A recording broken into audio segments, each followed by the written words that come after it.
Hey, Nicholas Kusmich. How are you, brother? I'm good, man. Awesome. Welcome to the penthouse. It's beautiful here. Thank you. Are you ready to share some Facebook wisdom? Ready to rock and roll, my friend. All right, let's do it. Hi, and welcome to another episode of The Entrepreneur Show. This is going to be incredibly insightful because of this guy right here, my good friend, Nicholas Kusmich. How are you doing, brother? Very good. Totally excited to be here. Excited to chat with you and see where all this goes. All right. Well, here's the quick backstory. So Nicholas and I became friends because we were in a mastermind with our good friend Kam Mirza. It was in Washington, D.C. a few years ago. And I said, this guy is really cool and super smart. And you were the only other person who had Louis Vuitton bags, so I knew you had style. See? Gotta represent. I swear I remember that. When you were checking into the hotel, I said, hey, he's got some style. Good for him, man. And then I learned that he's actually one of the most highly regarded and highly paid Facebook advertising experts in the entire world. The top people in the world hire you to figure out how to market on Facebook. Right. Because you are the dude. So we're going to talk about what you can learn from Nicholas about advertising on Facebook, how you can grow your business, improve your ROI, and figure out maybe why it hasn't been working. But before we get to that, there's the cliffhanger. See how I did that? Marketing lesson 101. Open the loop. All right.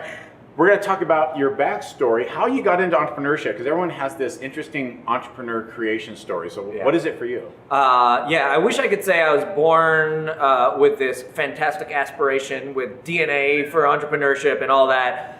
For me, it was kind of the other way around. I almost feel like I was forced into it. So what I mean by that is I witnessed my father have his first heart attack when I was 4 years old. Oh, wow. Since 4 till 17, we lived in and out of hospital. Just complication after complication after complication. My parents owned a very small convenience store that was their little small home business. So I guess the entrepreneurship DNA was there, but just enough to kind of barely pay the bills to get by, and that's what was happening. Then my dad had his third stroke. Wow. I was 17 years old, and it took him out of commission from the perspective of he just couldn't work anymore. Mom went out to try and get a job for the first time as an immigrant woman, and I'll never forget the day. I'm sitting there on a Saturday morning on my couch. Mom walks home, and with tears in her eyes.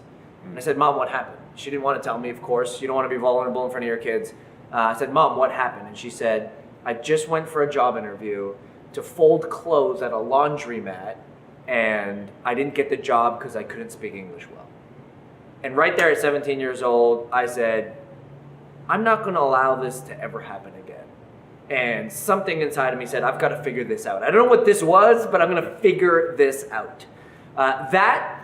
Combined with the fact, and this kind of a whole side story, I felt like I had to do something to make the world a better place. My worldview at the time told me that would be through my faith practice.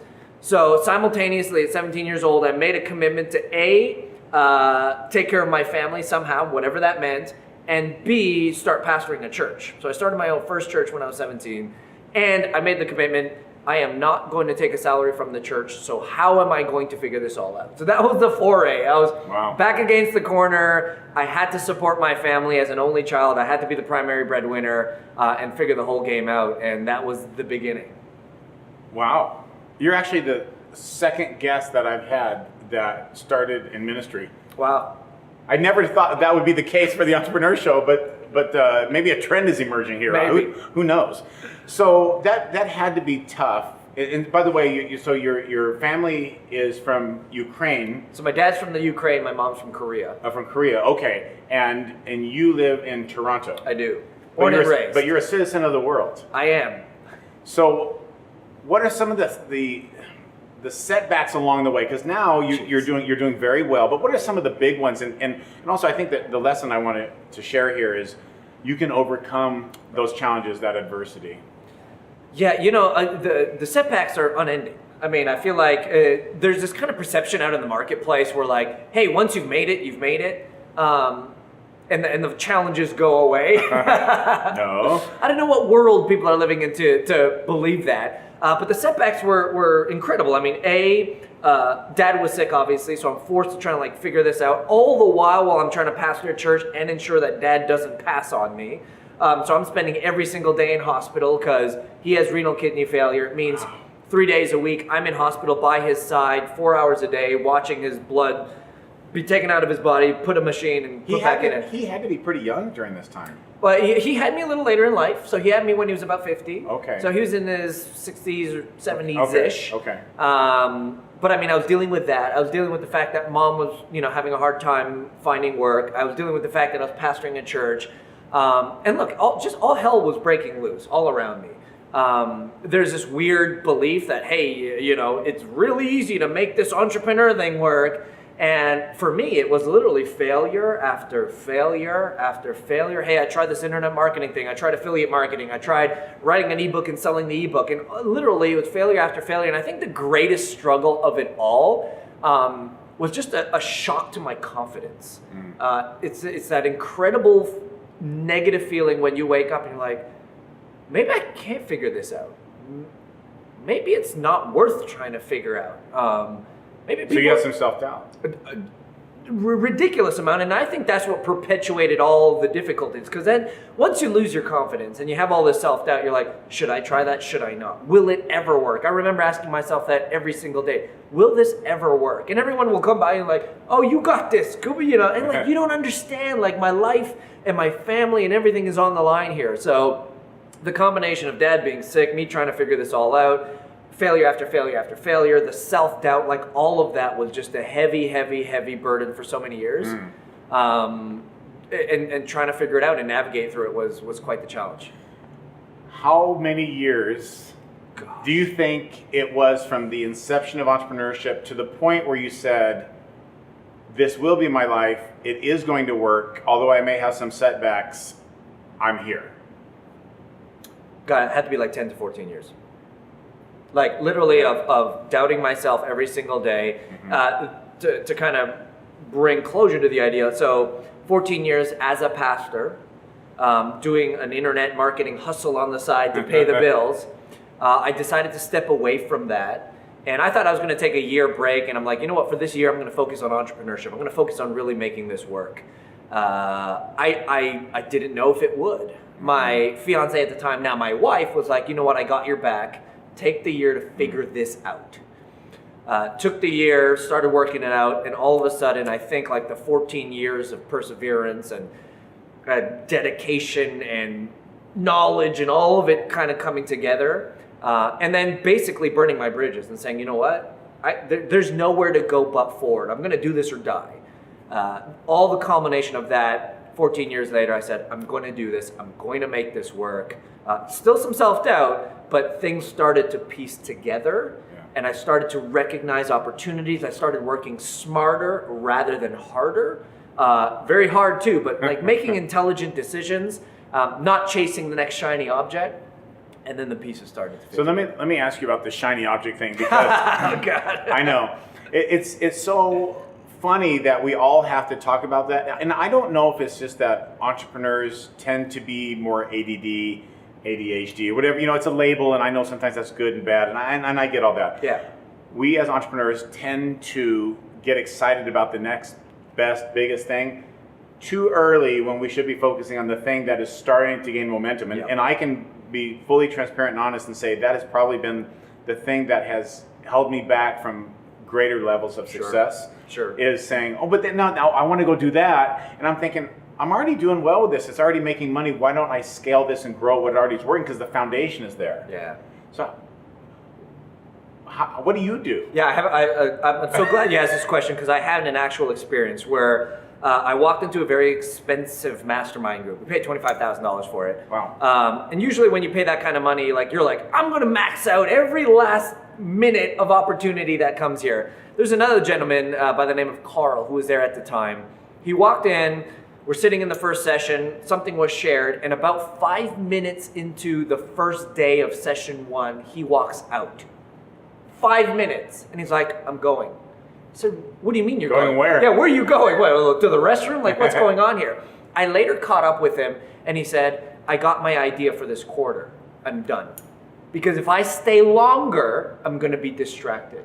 And how successful is he? Well, right now, very. Okay, super. interesting. but here's the interesting thing. He told me a story or a metaphor that I live by now, and this changed my life, called broken bridges. And the idea with broken bridges, he goes, Nick, so many times entrepreneurs will see a shiny object. They're here. They want to get to this, and there's a gap in the middle. And so we try to fill the gap by saying, oh, well, Facebook marketing, let's do that. And so they start building that bridge to get over to this gap. But before they land here, they said, oh, wait a second. Video is what I got to do. So they start building a video bridge. Oh, wait a second. Content marketing, or like culture, or building teams. And what happens is that entire year goes by. And when you look back, all you see, even though you're very busy, all you see are a series of broken or incomplete bridges. And the advice was, when you find the thing that you enjoy, that you're passionate about, that works, that's driving revenue, stay with it until the bridge is complete. Once the bridge is complete, then go find the next thing and the next thing. And that year, when he told me that, something clicked. And I said, I'm going to put on the blinders. And I did what some people think are a little nuts, a 1-year information fast. No podcasts, no masterminds, no courses, no programs, so you're not no listening books, to a podcast? Nothing. I literally said, for this 1 year, I'm not going to consume any more information. All I'm going to do is go through all the information I know I already had and start deploying and building a bridge. Frankly, that was the most productive and successful year. Now, not revenue-wise, things have grown since then, but the most like growth-based year I've ever had in my life. And now, although I'm not on an information fast, I'm on a very, very strict information diet. And I put 80 to 90% of my energy on implementation on the things that I know are working for me, the revenue generating things, and maybe 10% of my energy exploring opportunities. And that's been a game changer for me. Wow, I love it. All right, you guys, we're gonna take a quick break. When we come back, we're gonna talk about what's working right now for Facebook ads. Pictures, video, is it a slideshow? Is that the right word? Carousel, oh, slideshows, carousel. the whole thing. There you go. I want to make sure I use the right terminology. Yeah. When we come back, we're going to show you and tell you and explain to you what's working right now, what you can implement fast, because he's one of the top guys in the entire world for this stuff. So go nowhere. We'll be right back.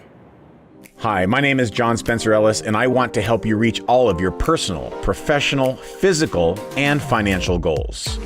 You have greatness within you, and sometimes you just need a coach, a trainer, and a mentor to help you realize your full potential.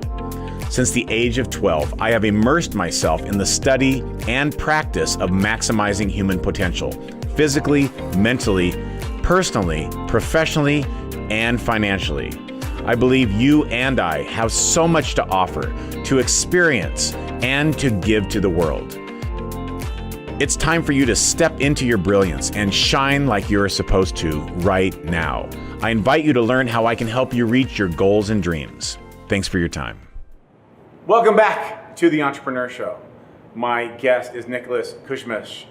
I always want to make sure I pronounce that right. So I actually want you to tell the audience exactly how you pronounce your last name. Nicholas Kusmich. See, I was close. You're so close. I butchered it just slightly. No, but you know what? In post-production, we do some probably voiceover. would have not even noticed. You know, if we can get Morgan Freeman to do it, because he's going to sound way better than me. That would be awesome. Morgan makes everything sound better. Just insert that in. It'll have no continuity, but it will sound epic. That'd be so great. Both of our names. Why don't we do it? All right, you guys. So here we are, segment 2 of the Entrepreneur Show. Nicholas is going to share with you what's working right now for Facebook and the immediate future. And then in segment 3, coming up, we're going to talk about the future of Facebook. Yeah. So what's happening now and like for the next 3 to 4, 5 months in Facebook? Are picture ads dead, or is it all video? What's the story there? Yeah, that's a great question. And I always like to lean towards images, not necessarily because they work better, but there's way less things that can go wrong.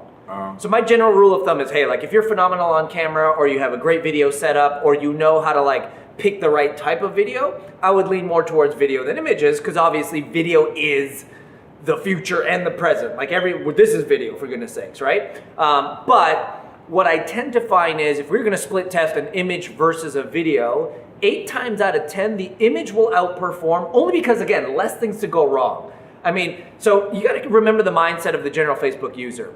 They have zero trust. If they don't know you, they don't trust you. And so the cognitive bias for them is, I'm looking for any reason to say no to you. And video, there's a lot of things to say no to, right? If the background wasn't nice, if you don't look great, if you said the wrong thing, if the audio cracks, if whatever, you're slightly out of frame, that person's like, oh, can't trust that person, right? So it's a no. With an image, there's very few opportunities to say no to anything. So in general, we would like images over video because less things to go wrong. But heck, if you could do video well, video is where it's at. Everyone loves watching video. That's where you need to be. So, it also depends, I guess, if it's a retarget versus reaching a cold or warm audience.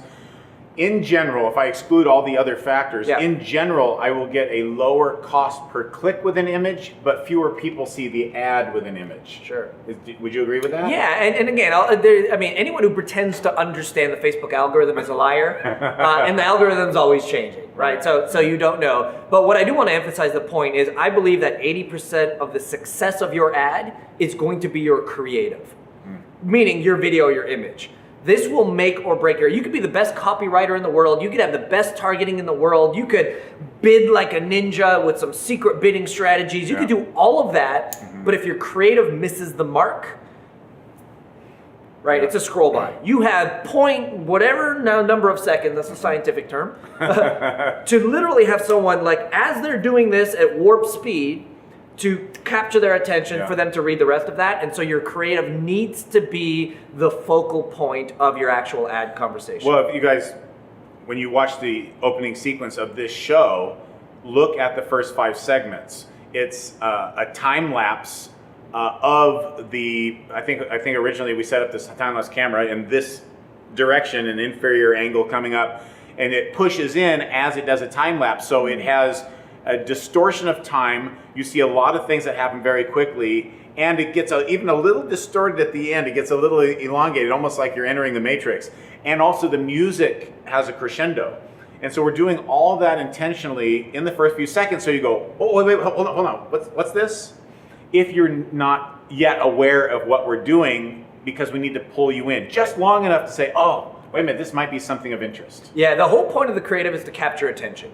So some people can do that with a pattern interrupt if you're intelligent enough to do something on the screen that, again, with a time lapse or a different color or some music in exchange, like the whole point you should be thinking in your head is, what must I do to capture attention? But do it in an elegant, native way. I mean, you could do something pretty douchey. You could be naked on there. You could do whatever to capture attention, but that's not the point. It's not just attention, it's relevant attention for your ideal prospect. We can talk about some of the things that people can do to do that. Yeah, please, go ahead. So think about it. I believe that the creative has 2 primary objectives. The overall one being capture attention. So let's talk about images. And the same applies to video, but let's just talk about images. What could you do to an image in order to use that to capture the attention of your ideal prospect? The age-old saying goes, where's the best place to hide a tree? The answer is in a forest. Why? Because it blends in. I want you to see the Facebook newsfeed as a forest and your creative as a tree. If it's just going to be a regular tree, a regular image, or a regular video, and let's talk about images first, what about it is going to have someone just be like, oh, that's not just a normal tree, I want to see more. I think there's 2, maybe 3 things, and there's many more, but let's talk about 2 or 3 things that you probably can do right away starting today to capture image. So let's say, and this works like gangbusters, and I don't know why more people don't do it. You're just scrolling through your newsfeed and you see color image after color image after color image after color image, because that's mostly what it's going to be. What might you do to your image to get it stand out? I'm going to guess desaturate or black and white. Right. Imagine going grayscale, which is nothing more than dropping it in a photo editor, going grayscale or desaturating it. All of a sudden that image looks different, and that's all you need. It's still the same image, but it looks different. In fact, we had one guy by the name of Gerald who lives out in Malaysia. He runs an e-commerce store, and he was showing all these images. He's like, man, we're not getting any sales. And he goes, I remember Nick saying, change the image to black and white. Let's see what happens. They went grayscale with the image, and his words, not mine. We went from 0 sales to $50,000 a month in sales for that one ad. Wow. Only because I think it was a great ad, but it wasn't capturing attention until he went black and white with it. Or what about if you did the opposite? So what I mean by that is if you're seeing like just regular image after regular image after regular image, what if you took that image and you made it pop by increasing the contrast? Now I think that's one of the things I first learned from you, and that does help a lot. 100%. Because again, you think about the mind of the person who's actually looking at it. They're just seeing image after image, and all of a sudden, bam! Something just pops a little harder, a little sharper, longer, harder contrast. Now they're gonna be like, "Whoa, what's this?" And that's all you need. All you need is that reaction. Whoa, what's this? Because that's going to get them to continue. So those two things. Or what if you did, and this is kind of more recent, what if you did a combination of the two? So you ever seen those images that are all black and white except the red rows? Right. Now you have the high contrast with a black and white. All of a sudden these images start to get noticed. And now you're not just blending in the group of trees, but you're standing out, and that's all you need. You need someone to stop and say, whoa, what's this? Continue reading. If your copy's good, the offer's good, they're going to take those next steps. Interesting. Okay, well, I'm just trying to think of some things I learned from you. I change contrast. Right. I change lighter, dark, and color saturation. Right. But I got to be honest, I don't think I have done a desaturation or grayscale black and white. Or even like a sepia tone, like anything that's a little different. I need to do that. Well, here, and can I tell the second part of this? Yeah. One thing that people don't do. We all know as business owners or entrepreneurs, hey, why do we make a transactional decision? Is it based on logic or emotion? We know. We make all of our decisions based on emotion, and then we justify it by logic. Yet when I see most of the images out there on the Facebook ad platform, they are very like logic-driven images, like a laptop on a desk with a pen and a notepad. Now that's not a bad image, but it's appealing to the wrong side of the brain. It tells a story, but it doesn't maybe get you excited. Yes. So what if the goal with every image or video that you put out as your ad creative is foundationally, you go in it with the mindset of, this needs to tell a story that provokes emotion, right? So for example, and I wish I could show images here, but I don't have it. If you had, there's a great image actually I saw of a guy kayaking in a deep, deep blue clear ocean, and maybe 10 meters behind him is this mammoth shark. Right? And if you just threw that out there as an image, all of a sudden, and you ask, hey, when you see this image, what do you see? A lot of people are like, oh, danger, oh, fright, or this or that. There's a great image that we used one time where there was a woman's pair of shoes that were floating on like a lake, but she wasn't there, just the shoes, but her shadow you could see in the lake. Wow. Now, and the headline or the first question asked was, hey, do you feel invisible to your audience? Now, just like that, rather than just showing a boring laptop with a pen and a paper, but you have this image of this woman's shoes that are on a lake, she's kind of floating, she can't be seen, and you now ask a thought-provoking question that says, hey, do you feel invisible to your audience? Now, the emotions are going, the thoughts going, the story is being inserted into that, and now that person feels connected to say, I've got to know more. How important is it to be polarizing? Well, I probably quote this incorrectly, but everyone knows that if you're just beige, if you're in the middle, people don't pay attention. Right. So now I will say this though, it's not in everybody's DNA to be like polarizing or take a hard stand on something. And if that's going to make an inauthentic version of you, then don't do it.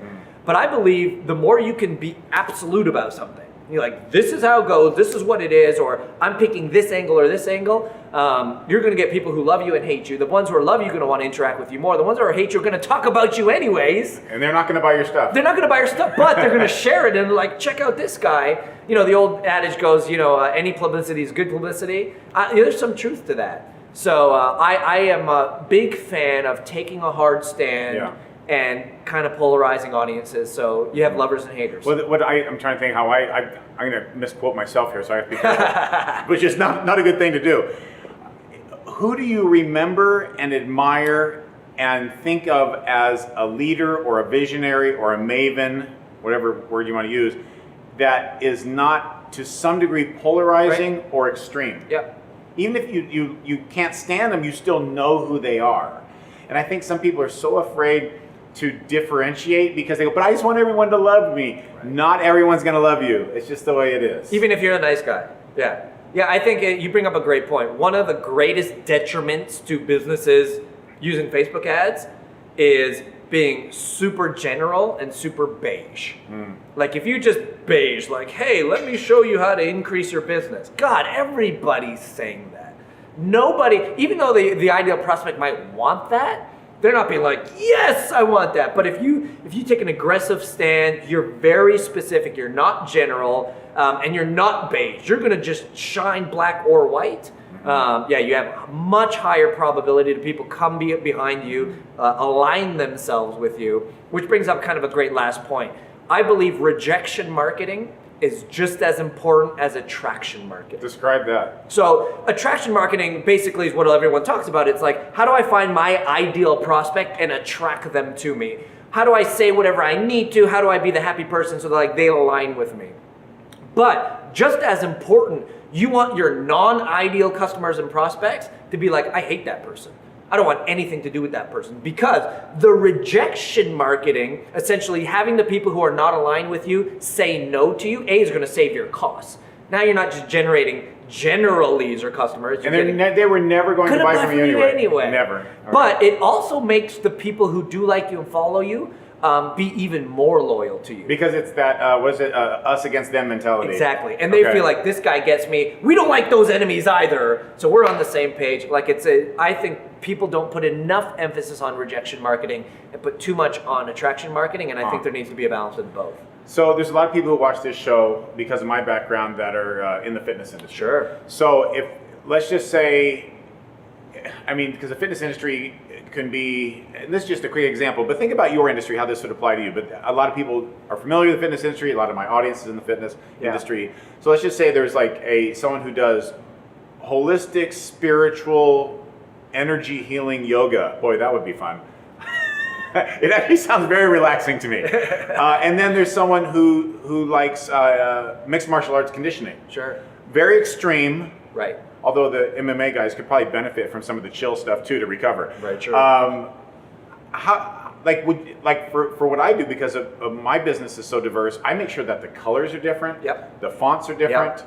Yep. The language is different. For the MMA crowd, I might cuss a little bit. Yep. But for the holistic people, I'm going to say things like your life journey, it's your mission, it's your calling, and things like that. But how do I, knowing that, how do I do that attraction repulsion thing? Yeah, well, I think and you mentioned a good point, by understanding what I call the four forces. So I believe everybody is motivated and makes a decision to some sort of behavior based on four things: fears and frustrations, wants and aspirations.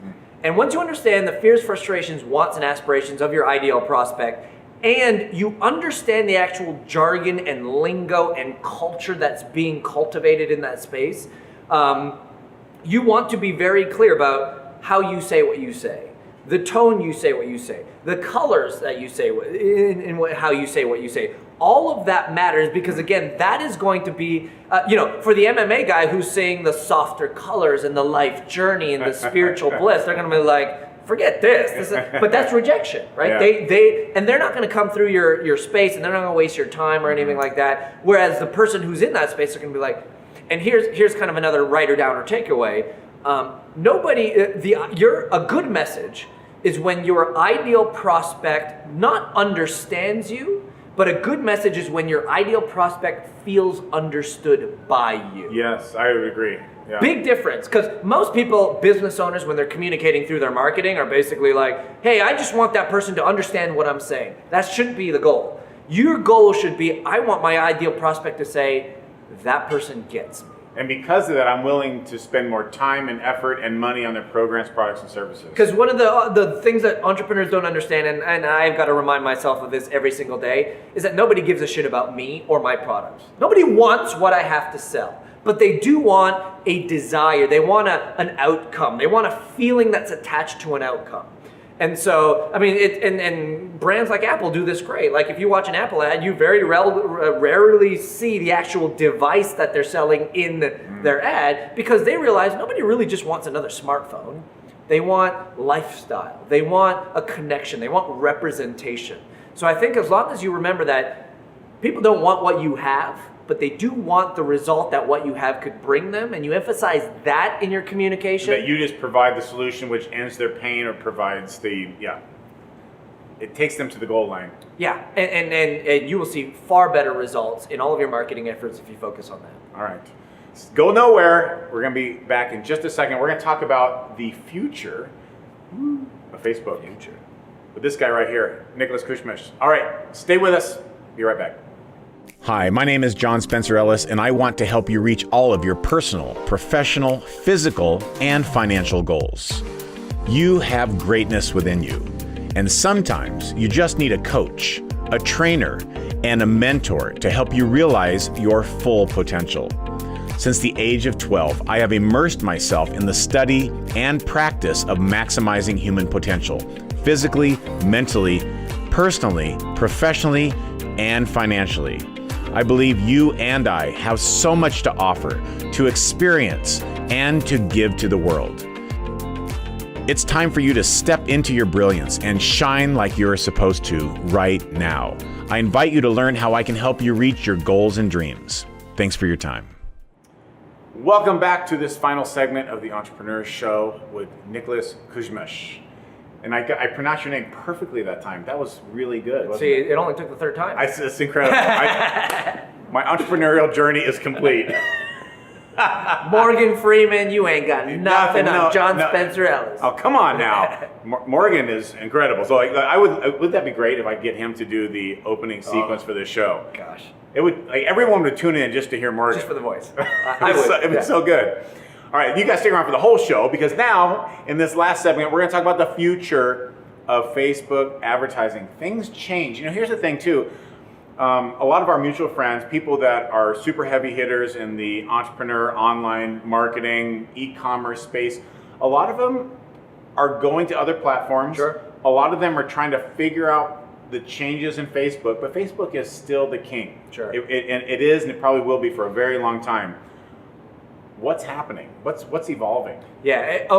It's an easy answer and a long answer. The easy answer is Facebook is doing everything it can to make a better overall experience for the user, and also because their entire revenue model is based on advertising, to make a fantastic experience for the advertiser. And they're always balancing that, and they're looking to stay cutting edge. So if you think about that, they recognized that they were moving towards images. So what did they do? They bought Instagram. Right? Because they're like, okay, well, we noticed images are a big thing. Then they noticed that people are moving towards different things. They tried to buy Snapchat. When Snapchat said no, they said, well, then we'll put you under, kind of thing. And it's going to happen. Well, I can't predict the future, but you kind of don't mess with Facebook. Right. Then they started noticing that heavy messaging was starting to happen. So what do? They acquired WhatsApp.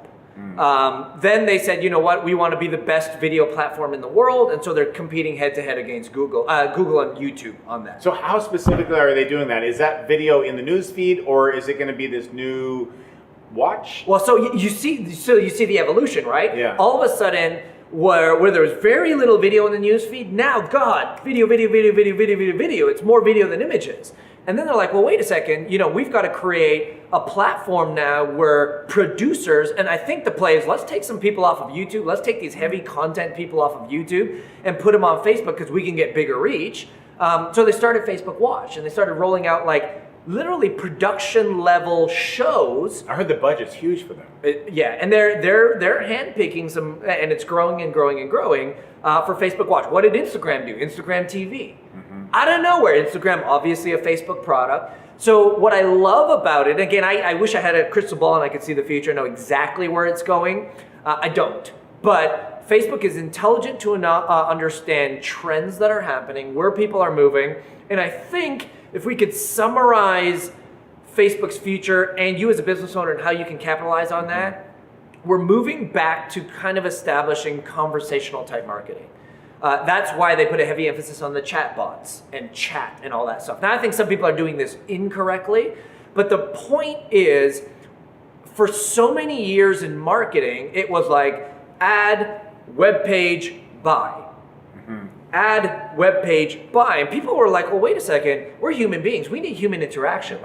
We could have done this over Skype or Zoom. The quality would be terrible, but the fact that we're here flesh on, people want that. So what did Facebook do? Facebook Lives. All of a sudden, it's this new way to engage. What do? Facebook chats are heavy now. Why? Because people want to have conversation. And I think in the world of like, let's automate everything and let's kind of like have all the machine do all the work, the future, it's let's bring conversations and humans back into the mix. Whether that's Facebook Lives, where you can interact and see people you follow face to face and ask questions and interact that way. Chatbots, where you can have conversations with real human beings. If the AI device can't answer the question, then you're connected to a real human being. By the way, we're using ManyChat. It has really helped our business a lot. 100%. Yeah. 100%. In fact, I know entire companies who have moved their entire customer service away from everything else and put it on the Facebook chat platform and using stuff like ManyChat. So when we're talking about future, I think on the highest level, the business owner needs to, how do we bring humanization back into the marketing / business process?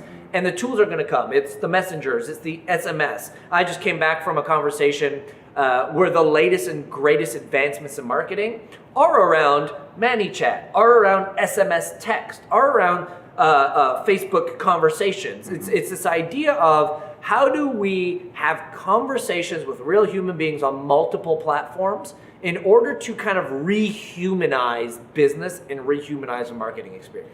Earlier you said that we're seeing more and more video in the newsfeed, and I'm wondering if there's two reasons for that. One is that the algorithm is favoring it and people are producing more. Is it both? I think it's a combination of both. Definitely Facebook has made a hard line in the sand saying we're going all in on video. And the barrier to entry to create video now is so low. Like you have a smartphone and you have a production suite in the palm of your hands. And so, and there's this massive like uptake of, here's a scary thought, elementary school kids, this is last year, were asked, what is the number one occupation you want to have when you grow up? Do you know what the answer is? I'm going to guess something with social media or video. It's, I want to be a YouTube star. Wow. Elementary school. They're not like, I want to be a policeman, a fireman, a politician, a billionaire. They don't watch TV? They don't watch TV. No. They want to be a YouTube star. So with the advent of like the vlog, you know, with the advent of creators now having the ability to be creative and communicate on channels like video, that plus the algorithm, I think if you can figure out how to do Facebook video well, both lives, videos like this, candid videos, like even just like cell phone, like any type of video, I think that is where the movement is happening, because again, it rehumanizes the experience. No longer is John Spencer Ellis, this guy way over there, untouchable, kind of like hiding in behind this big, huge desk in an office. No, he's a real dude. We're at a real home, in a real background, and I can interact with him. My God, like now I feel connected to him. And I think that's where we're going. And that honestly is one of the reasons why I did this show. One is I've done, a lot of people don't know, but I've done a lot of TV for 10, 15 years or more, a lot of different stuff. This is actually my second talk show. Wow. But aside from that, I wanted to make it real and to let people know this is real. Right. A lot of people didn't even think this was really my home. And they thought like I read. Let me go on record. This is his home. And those two dogs running around are his dogs. They're not rented. No, I don't rent French bulldogs. So part of it was to create the feeling and the understanding that it is real, that it is tangible, and to say, you know, we've worked super hard. Right. I'm super grateful. This is fun. Let me share what I've learned so you can have fun and grow as well. And then also for, you know, as a video platform, this allows me to bond with my friends like you. So it's another time. So if you're not doing video, and you don't have to do a talk show, you can do whatever you want to do, but man, you need to do video. So here's the next question though, and this comes up a lot.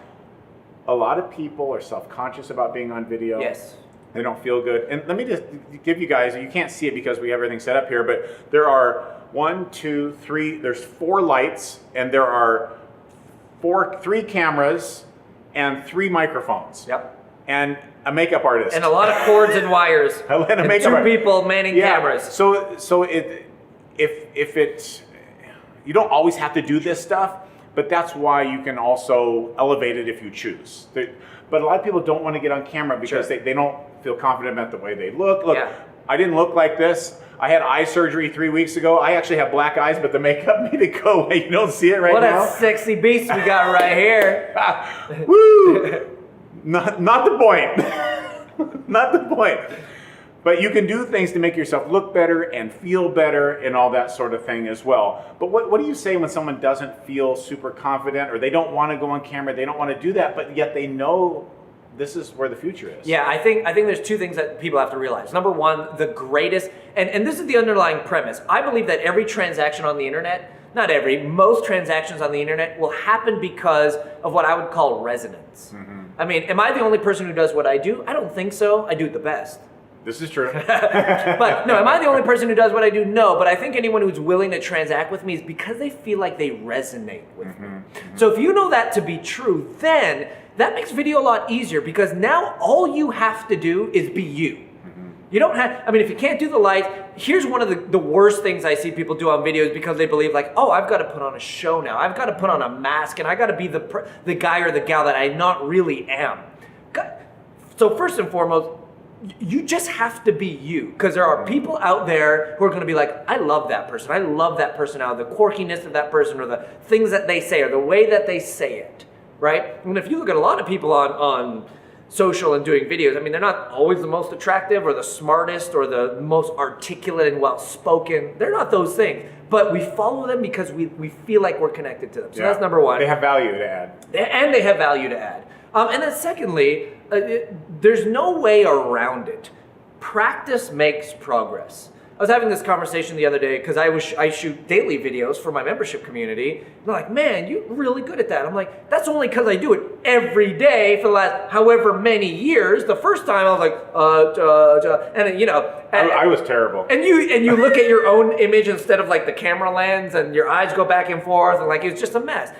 But nothing can trump just, start. Do a 30-second video. And here's the best way to do it. I would say, look out into your marketplace and see what are the top 10 questions that your industry is asking about your industry.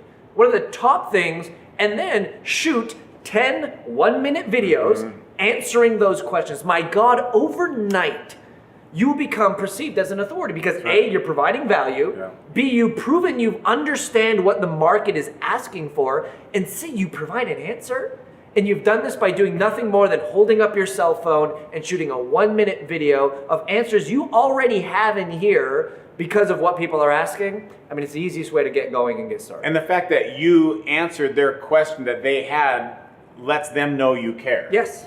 And also, if you are an information marketer or something like that, those questions, if they keep repeating like that, those are also the modules for your program or the chapters of your book or the segments of your live presentation, which also can be recorded into another video product, right? Yeah. It goes on and on. In fact, I think you landed on a great point. I would say like the easiest way to kind of get going with anything is A, recognize the questions that are being asked, answer those questions via video, and now all of a sudden you could spin that. I try to make my rule of thumb is every time I open my mouth or have a conversation with someone I think where I might say something intelligent, the cameras are rolling.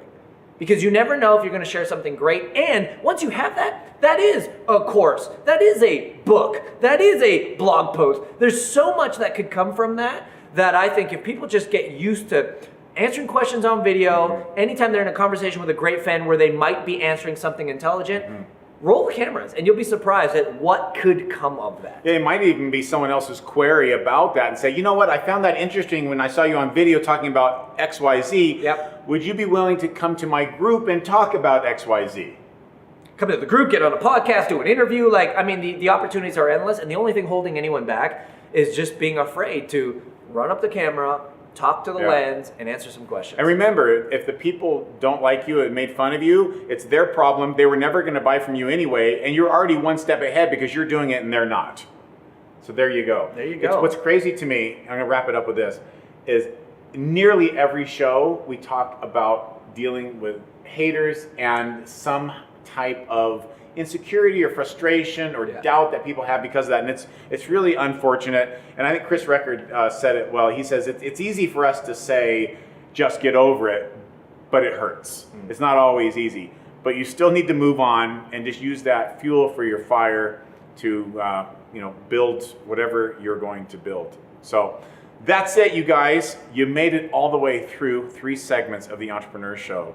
Nicholas, tell them how they can learn about you, and if they are so bold to work with you and crush it on Facebook, how do they contact you? Well, fortunately or unfortunately, I have the least brandable name on the internet, Nicholas Kusmich. So we always got to spell it. But all things Nicholas Kusmich. On Twitter, at Nicholas Kusmich. On YouTube, at Nicholas Kusmich. On Facebook, at Nicholas Kusmich.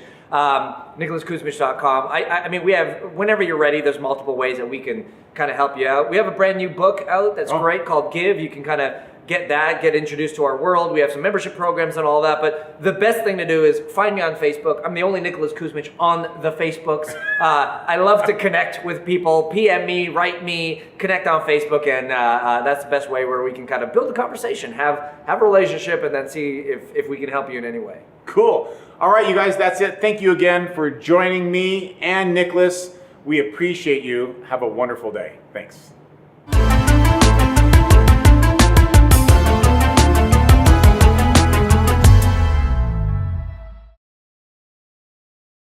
Hi, my name is John Spencer Ellis, and I want to help you reach all of your personal, professional, physical, and financial goals.